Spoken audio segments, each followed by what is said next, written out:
ஸ்ரீ குருப்யோ நமஹ. இன்றைய பதிவிலே நாம் பார்க்க இருக்கும் திருத்தலம் சர்ப்பதோஷம் நீங்க வழிபட வேண்டிய திருத்தலம் பற்றித்தான் இன்று நாம் பார்க்க இருக்கிறோம். மயிலாடுதுறை மாவட்டம் வைத்தீஸ்வரன் கோவிலிலிருந்து மணல்மேடு செல்லும் வழியில் அமைந்துள்ளது திருவாள் ஒளிப்புத்தூர்.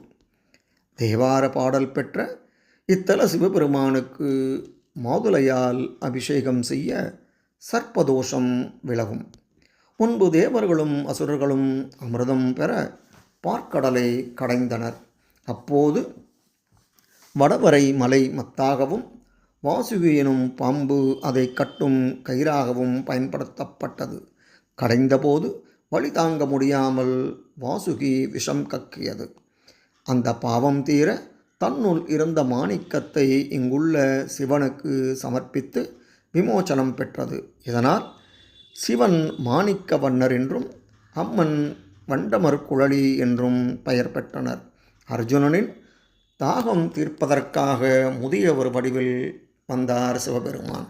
அப்போது அவனுடைய வாளை புற்றில் ஒளித்து வைத்து பின்பு காட்டிக் கொடுத்தார். அதனால் திருவாள் ஒளிப்புத்தூர் என இத்தலம் பெயர் பெற்றது. மகிஷனை வதம் செய்த துர்க்கை இங்கு சிவனை வழிபாடு செய்தாள்.